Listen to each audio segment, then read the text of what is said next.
ایک صاحب قربانی کے بارے میں پوچھنے لگے، قربانی کے بارے میں، یہ ابھی قربانی آنے والی ہے نا، تو اس میں بھی یہی اعتراضات، یار اتنا پیسہ غریبوں کو کھلا دیا جاتا ہے، بھائی ایک ایک گھر میں 2-2 لاکھ 1.5 لاکھ 1 لاکھ کی قربانی ہو رہی ہے، ایک جانور کٹتا ہے نا، اور اس کا گوشت 3-4 دن میں کباب بنا کے کھا پی کے ختم. اتنا پیسہ اگر ہم IMF کو دے دیتے تو ہمارا اتنا قرضہ ادا ہو جاتا. اتنا پیسہ اگر ہم جہیز کے لیے جمع کر لیتے، لاکھوں بچیوں کی شادیوں کا انتظام، بولتے کیوں نہیں بھائی، ہو جاتا. اتنا پیسہ اگر ہم ڈیم کے لیے جمع کرتے، ڈیم نے تو پھر بھی، یہ غلط ہو گئی مثال، واپس لے رہا ہوں واپس. اور کیا ہو سکتا ہے؟ بس یہ 2 ہی چیزیں ہو سکتی ہیں. بہرحال بہت کچھ ہو سکتا تھا نا. اتنا پیسہ ہم اپنے بچوں کی پڑھائیوں پہ لگا دیتے تو بچے، ہمارے ملک سے جہالت کا خاتمہ ہو جاتا.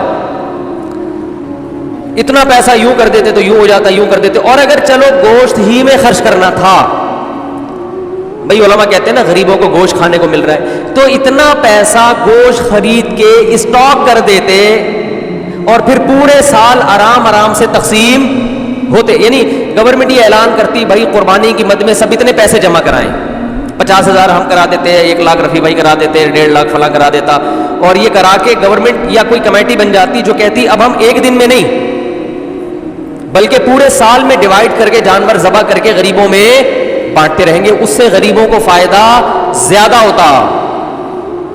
بھئی 3 دن میں ہی آپ نے لاکھوں کروڑوں جانور کاٹ دیے، اس میں تو ضائع بھی بہت ہوتا ہے نا.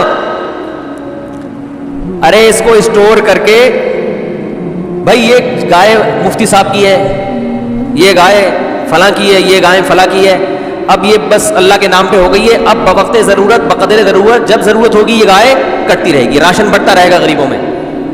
یہ 3 دن کے اندر ہی کیوں؟ 3 دن کے اندر اتنا جانور جب آپ کاٹتے ہیں تو فائدے کے بجائے نقصان، بولو نا، زیادہ ہوتا ہے. معاشی لحاظ سے جانور کے گوشت کی قیمت بہت زیادہ اوپر چڑھتی ہے، جو ظاہری کیلکولیشن بتاتی ہے، حقیقت تو اللہ ہی جانتا ہے. ارے مجھے ایک بات بتاؤ نا یار، یہ بات کی سمجھانا کوئی مشکل کام ہے؟ دیکھو آپ کے پاس 3 لاکھ روپے پڑے ہوئے ہیں یا 2 لاکھ روپے پڑے ہوئے ہیں، ماہرین معیشت کیا کہتے ہیں؟ وہ 2 لاکھ ایک دن میں خرچ کر لو یا پورے سال ڈیوائڈ کر کے خرچ کرو، زیادہ بہتر کون سا کیا عمل ہے؟ پورے سال ڈیوائڈ کرو، ایسا ہی ہے نا. تو آپ کے پاس اتنے جانور، کروڑوں گائے، بیل، بکرے، دمبے موجود ہیں، تو ماہر معیشت کہیں گے کہ 3 دن کے اندر کاٹ کے ان کے کباب بنا کے کھا جانا، اس سے بہتر ہے کہ ان کو پورے سال میں ڈیوائڈ کر دو. کچھ محرم میں کٹیں گے، کچھ سفر میں کٹیں گے، کچھ ربیع الاول میں کٹیں گے، اس سے گوشت کی قیمت بھی کیا رہے گی؟ ہمارے کنٹرول میں رہے گی، وافر مقدار میں غریبوں کو گوشت بھی ملتا رہے گا. عقل تو یہی کہتی ہے. اسی وجہ سے یہ لبرلز لوگوں کو بڑے اعتراضات ہوتے ہیں، یار یہ کون سی قربانی ہے یار، یہ کیا ہے یار، یہ کون سا طریقہ ہے یار، جانور لاؤ کاٹو، چاہ پہ کسائی لے گیا نکال کے، اور کھال جو ہے نا وہ فلان لے گئے، اور پھر وہ کھایا پیا 3 دن ہلا گلا. کچھ لوگ اسٹور کر لیتے ہیں لیکن وہ بھی اپنے لیے کرتے ہیں، غریبوں کے لیے تھوڑی کرتے ہیں. محرم میں حلیم پکا دیا، اس سے بس، اس کے بعد نہیں چلتا وہ. تو یہ کیا ہو رہا ہے؟ دوسری بات، گوشت خرید کے اگر وہ سستا پڑتا ہے، جانور خرید کے کاٹ کے کھایا جائے تو وہ اور زیادہ مہنگا پڑتا ہے. تو یہ کروڑوں روپے کا سرمایہ اس طرح بھی ہلاک ہو رہا ہے. ارے یہی بکرا آپ عام دنوں میں خریدو آدھی قیمت میں ملے گا، بلکہ گوشت خریدو تو اور سستا ملے گا، اور گوشت بھی اپنی مرضی کا ملے گا. جو سری پائے کے عادی نہیں ہے وہ سری پائے نہ خریدیں، لیکن یہی آپ بقرعید والے دن خریدو تو ڈبل قیمت پہ. کیا خیال ہے بھائی؟ اور اگر کاٹ نہیں تھا تو جو لنگڑے لولے جانور ہیں ان کو کاٹ دو، گوشت تو سب میں ایک ہی جیسا نکلتا ہے نا. ارے کسی کا جانور لنگڑا ہے، اندھا ہے، کاڑا ہے، کنکٹا ہے، وہ تو ویسے ہی گوشت پہ تھوڑی کوئی اثر پڑتا ہے. جانور اندھا ہو، گوشت تھوڑی اندھا ہے. لیکن شریعت نے کیا کہا؟ معذور جانور کی قربانی، بولو بھائی نہیں. یہ تو ایک اور اعتراض ہمارے لیے کھڑا کر دیا. تو اتنے سارے اعتراضات قربانی پہ ہوتے ہیں، ان سب کا ایک ہی جواب ایک حدیث میں موجود ہے. صحابی نے پوچھا یا رسول اللہ یہ قربانی کیا ہے؟ آپ نے فرمایا سنت ابیکم ابراہیم، تمہارے باپ ابراہیم کی سنت، بس اور کوئی لاجک نہیں ہے۔ جب اللہ نے ابراہیم علیہ السلام کو حکم دیا بیٹے کو ذبح کرو تو اس کی کوئی لاجک سمجھ میں آتی ہے؟ ابھی تو گائے کاٹنے کا کہا جا رہا ہے، بیٹا کاٹنا تک کا تو کوئی تک بنتا ہے ہی نہیں۔ بھائی بیٹے کو کاٹنے کا حکم دیا جائے، یہ کسی لبرل کو آپ سمجھا سکتے ہو اس کی حکمت ہے؟ بھائی اقوام متحدہ کو قائل کر سکتے ہو کہ بیٹا کاٹنا بھی اس کی کوئی تک بنتا ہے؟ اس کا وہ مانیں گے؟ ہے بھائی کسی کو بھی بٹھا کے سمجھاؤ یار فلاں کو اللہ نے حکم دیا بیٹا کاٹو، تو آپ فوراً کہو کہ یار ہو سکتا ہے وہ بیٹا چور ہو معاذ اللہ، یا وہ بیٹا اتنا بڑا مجرم ہو کہ اس نے کئی لوگ کاٹ چکا ہو، تو اب باپ کو کہا جا رہا ہے اس بیٹے کو کاٹو تاکہ مزید لوگ نہ کٹیں، ڈاکو ہو چور ہو ہے نہ۔ بھائی وہ بیٹا بھی کون ہے؟ اسماعیل پیغمبر کا بیٹا، اور جس کے بارے میں بشارت دی گئی تھی کہ بطور انعام کے دیا جا رہا ہے آپ کو، آپ کی قربانیوں کا صلہ ہے یہ بیٹا، بطور گفٹ، جس کے اچھا ہونے میں دو رائے نہیں ہو سکتی۔ ایسے بیٹے کے بارے میں حکم دیا جا رہا ہے ابا کو کہ اس بیٹے کو کیا کر دو؟ ذبح کر دو۔ آپ کہہ سکتے ہیں ہو سکتا ہے بچے کا امتحان لیا جا رہا ہو کہ یہ بچہ کتنے پانی میں ہے، کاٹنے کا اصل حکم نہ ہو بلکہ اللہ دیکھنا چاہ رہے ہو کہ بچہ آگے سے رسپانس کیا کرتا ہے۔ تو بچے نے جواب کیا دیا تھا؟ یا ابت افعل ما تؤمر، اے ابا جو کہا گیا ہے عمل کر لیں۔ تو بچہ ایگزام میں کامیاب ہو گیا، اب اللہ کہتے ہیں بس نہیں کاٹیں، ہے بھائی؟ تو جیسے ابراہیم علیہ السلام کو حکم دیا اپنے بیٹے کو کاٹیں، اس کی لاجک کچھ بھی نہیں ہے سوائے اس کے کہ ابراہیم بھی اللہ کے، بیٹا بھی اللہ کی مخلوق پہلے ہے، ابراہیم کا بیٹا بعد میں۔ تو اللہ کہہ سکتا ہے بھائی میں تو ویسے بھی کسی کو کسی وقت موت دے سکتا ہوں، آپ نہیں کاٹیں میں کسی اور حادثے سے ہلاک کر دوں، یہ تو مجھے اختیارات ہے نا، دیا بھی تو میں نے۔ یہ ثابت کرنے کے لیے کہ ابراہیم تو میرا بندہ ہے اور تیرا بیٹا بھی میرا غلام ہے، غلام کو جب حکم دیا جاتا ہے تو اس کے پاس کیوں کا آپشن نہیں ہوتا، بس یہ ثابت کرنے کے لیے کاٹو۔ تو ہمیں حکم دیا جا رہا ہے کہ بیٹے مت کاٹو بلکہ بیٹے تو مزید پیدا کرو، نسل بڑھانے کا حکم ہے نا، لیکن بیٹے کے بدلے میں جانور کاٹو۔ اور اس جانور پہ جو اعتراضات ہو کہ کیوں کاٹنے کا حکم دیا جا رہا ہے، اتنے پیسے سے غریب کی شادی کرا دیتے۔ ایک تو غریب کی جب بھی مثال آتی ہے شادی کی آتی ہے بیچارے کی مثال، کیونکہ غریب کے ہر مسئلہ حل ہوتا ہے، شادی نہیں ہوتی بیچارے کی۔ غریب کو روٹی بھی مل جاتی ہے، لوگ زکوٰۃ فطرہ دے دیتے ہیں غریبوں کو، میں نے دیکھا ہے، بلکہ دیتے ہی غریبوں کو ہیں، تلاش کر کر کے غریبوں کو دیتے ہیں، ہر کام علاج بھی ہو جاتا ہے۔ غریب کا مسئلہ اٹکتا کہاں ہے؟ رشتہ لینے جائے گا، جتنا بھی ترس آ رہا ہو نا آپ کو، آپ بولے گا بھائی تو یہ 1 لاکھ مزید لے لے، پتلی گلی سے نکل یہاں سے، بیٹی نہیں دوں گا۔ تو غریب کے سارے مسائل کہاں کے کھڑے ہوتے ہیں، اس لیے میں مثال دیتا ہوں، غریب کی شادی نہیں ہوتی اس کی بیچارے کی، رشتہ نہیں دیتا کوئی، تو غریب بھی نہیں دے رہے ہوتے، کمال کی بات یہ ہے غریب بھی نہیں دے رہے ہوتے اسے۔ تو اس لیے میری زبان سے نکلتا ہی یہی لفظ ہے ہمیشہ۔ کیا بات کر رہا تھا میں؟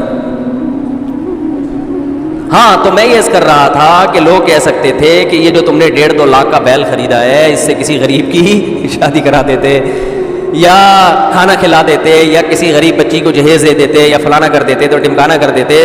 تو آپ ان سے بولو بھائی جب ابراہیم علیہ السلام کو اللہ نے حکم دیا تھا بیٹے کو ذبح کرو، تو ابراہیم علیہ السلام بھی اس قسم کے اشکال اگر کر لیتے تو وہ اللہ کے خلیل نہ بنتے، وہ معاذ اللہ نقل کفر شیطان کے دوست بن جاتے۔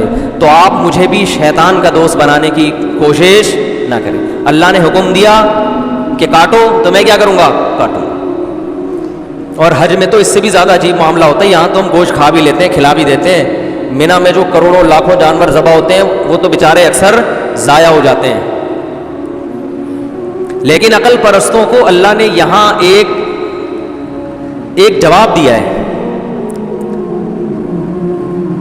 کہ تم جو یہ فلسفے کیلکولیٹر لے کے بیٹھتے ہو نا کہ اتنے جانور اگر یوں ہو جاتا تو ہر سال اگر کٹتے تو ایکچولی گوشت کی قیمتیں کنٹرول میں رہتی ہیں، اور ایکچولی یوں ہوتا اور اس سے اتنے غریبوں کے پیٹ بھر جاتے اور اس سے تو جانور ختم ہوتے ہیں۔ تو اللہ نے ابراہیم علیہ السلام کی سنت میں بتا دیا کہ ابراہیم نے اپنے بیٹے کو ذبح کرنے کے لیے لٹایا تھا نا، تو سب سے زیادہ نسل چلی کس کی ہے؟ اسماعیل کی. اور برکت کس میں ہوئی؟